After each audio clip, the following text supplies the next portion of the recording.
rentetan siasat licik Ferdy Sambo saat jadi dalang pembunuhan Brigadir Yosua. Kasus pembunuhan Brigadir J atau Yosua Huta Barat pada 8 Juli 2022 masih menyita perhatian publik.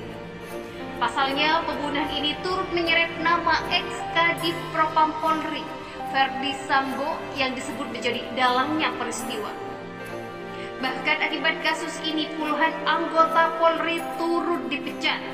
Berikut perjalanan panjang kasus pembunuhan Brigadir Yosua yang hingga saat ini masih diwarnai kejanggalan.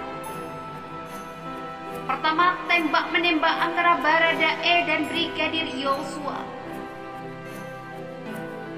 Kronologi awal kasus tewasnya Brigadir J di rumah dinas Ferdy Sambo di Duren 3 ini disebut karena adanya tembak-menembak antara mendiang dengan Barada Richard Eliezer atau Baradae. Baku tembak terjadi lantaran Baradae mendengar istri Sambo, Putri Chandrawati, teriak setelah dilecehkan Brigadir J. Namun sejumlah kejanggalan mulai ditemukan mulai dari senjata yang digunakan Baradae. Pasalnya dalam penembakan itu, Baradae disebut menggunakan Glock 17 padahal pangkatnya masih rendah. Kejanggalan juga diungkapkan oleh keluarga Brigadir J setelah memaksa melihat kondisi tubuh mendiang.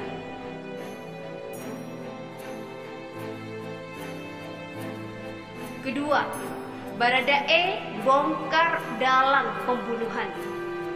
Setelah dibentuk tim khusus, akhirnya Baradae membongkar dalang pembunuhan ini yang tak lain pimpinannya sendiri, Ferdy Sambo. Ia nekat membongkar lantaran janji Sambo untuk menghentikan kasus tak ditepati, bahkan ia malah dijadikan tersangka.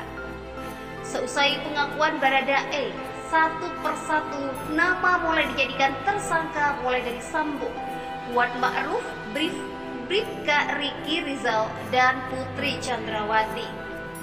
Ketiga, puluhan anggota Polri dipecat. Puluhan anggota Polri juga terseret dari pangkat jenderal hingga bintara. Mereka diberhentikan secara tidak hormat lantaran terlibat langsung maupun tidak langsung dalam kasus ini. Bahkan Polri menetapkan 7 perwira termasuk Sambo menjadi tersangka obstruction of justice. Keempat, keluarga Brigadir J luapkan amarah ke Putri Chandrawati dan Ferdy Sambo di persidangan. Keluarga Brigadir J akhirnya dipertemukan dengan Ferdy Sambo dan Putri Chandrawati di persidangan pada Selasa 1 November lalu. Rosti Simanjuntak, ibu Brigadir J, pun meluapkan seluruh kekesalannya terhadap terdakwa. Sambil menangis, ia meminta agar Putri tak lagi berbohong. Rosti juga secara emosional mengecam tindakan Sambo yang memerintahkan untuk menembak anaknya. Kelima, hakim tak percaya pelecehan seksual oleh Brigadir J. Persidangan khusus pembunuhan Persidangan kasus pembunuhan Brigadir J hingga saat ini masih terus dilaksanakan.